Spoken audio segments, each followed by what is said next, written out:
The mind, when it's in a state of concentration, is expansive. Your awareness fills the whole body. The object you're focusing on, the breath, fills the whole body. But to get there, you have to start out with restraint. You're mindful to stay with the body in and of itself, and you put aside all thoughts with reference to the world. That's the description of mindfulness practice, but it's also the description of how you get into concentration. You know, sometimes we hear that mindfulness is an open, accepting, non-judgmental state of mind. It's not how the Buddha described it. The image he uses are those of restraint. The quail that has to stay in its field. If it wanders away from the field, it's going to get caught by the hawk. The monkeys have to stay in their own territory in the mountains. If they wander into the territory of human beings, they're going to get trapped and killed. So to get the mind expansive, first you have to make it small. Focused on the breath, focused on what's right here, right now. And say no, no, no to any thoughts that would wander away. Certainly when you exercise some restraint like this, you get some solidity in the mind, get some focus. And then there comes the power of the focus. And that's what gets expansive. The same principle applies outside as well. When you're dealing with the outside world, you've got to exercise restraint. And it's from restraint that the practice of goodwill can grow. In fact, the Buddha calls goodwill a type of restraint. You start out by being very careful about what you take in and how you take it in. When you look at something, why you're looking at it, who's doing the looking, for what purpose. Is greed doing the looking? Anger? Delusion? Or is wisdom doing the looking? Is your purpose in doing these things? This is one of the insights you're going to have to develop as you meditate, and it gets deeper and deeper and more subtle. That you're not just on the passive receiving side of things. It's not the case that the mind is sitting around very innocently, free of greed, aversion, and delusion, and then something sparks it, provokes it. It's out looking, and it's got a purpose. The problem is its purposes are not always very clear.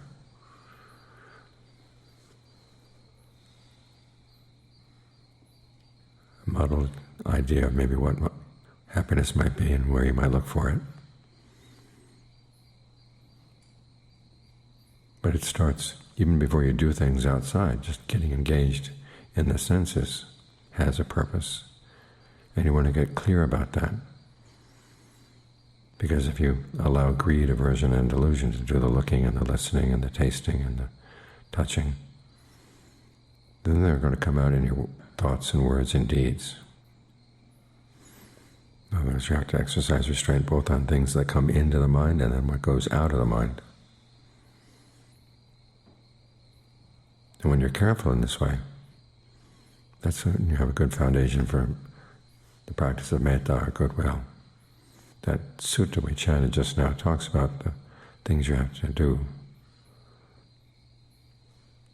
to create the right environment. You have to be easy to talk to.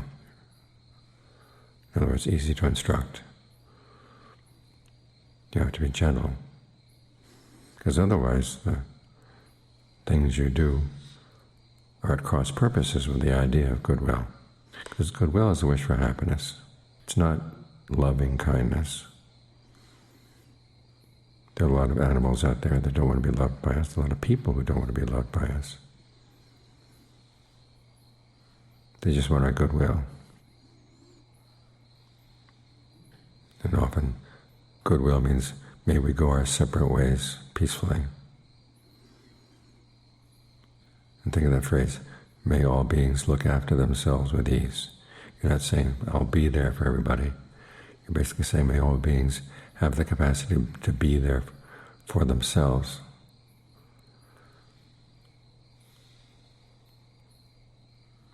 You're basically saying, may beings be skillful. course, that you are included among beings as well.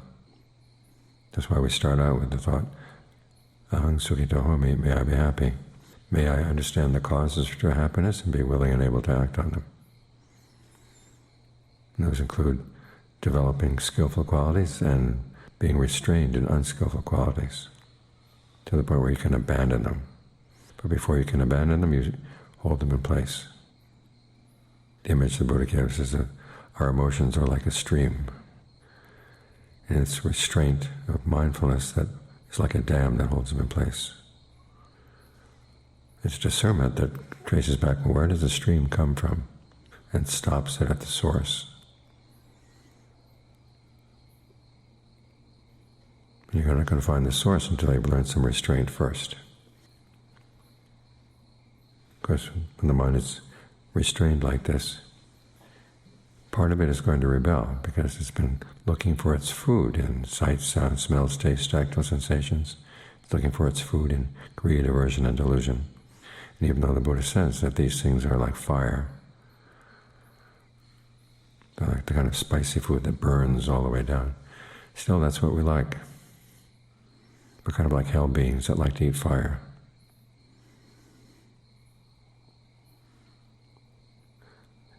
So we've got to find an alternative source of food. This is why we practice concentration. Again, starting with mindfulness immersed in the body. That image the Buddha gives is of a post. You've got 6 animals, and each of them is on a leash. Now, if you just tied the leashes to one another, then the animals are going to pull in their various directions. The bird is going to fly up to the sky. The snake is trying to go down to a hole in the ground. The dog is going to the village. The jackal or the hyena is going to a charnel ground to feed on some corpses. The monkey is going to go up to a tree. The crocodile is going to pull everybody else down into the river. And thus, whichever one of your emotions is strongest at any one time, it's going to pull the whole rest of your mind if you don't have a good post. So here the post is mindfulness immersed in the body. You tie the leashes of the animals to that. And then pull as they might, they're not going to go anywhere. They end up lying down right here. So the practice of restraint requires that you feed the mind well. So again, you start with the restraint of focusing on one topic in and of itself. Then when the mind gets settled in there, that's when it can get expansive in the present moment. All too often it's like an amoeba who sends its pseudopods out into the past, out into the future. But they get sent out and they die. You send them some more out and they die. But here you want them to stay in the present moment. This is where they can live. This is where you gain your strength. So as you go through life, realize there is that sense that the mind wants to be expansive. It doesn't like to be limited.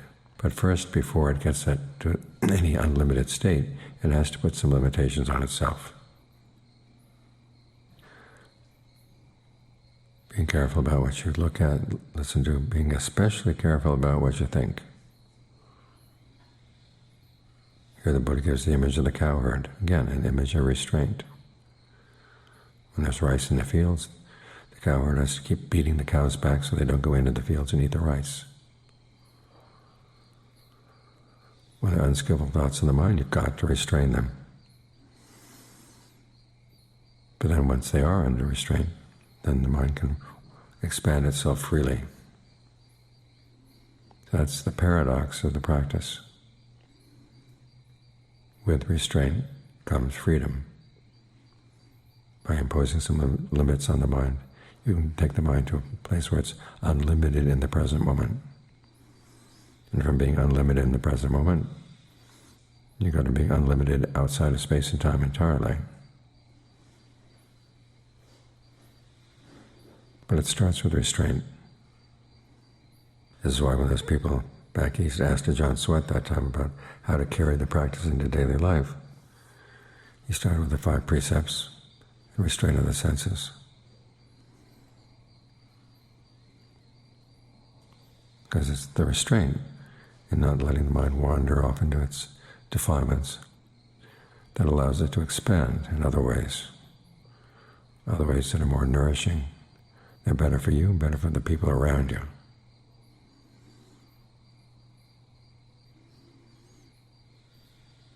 So be willing to put up with the limits.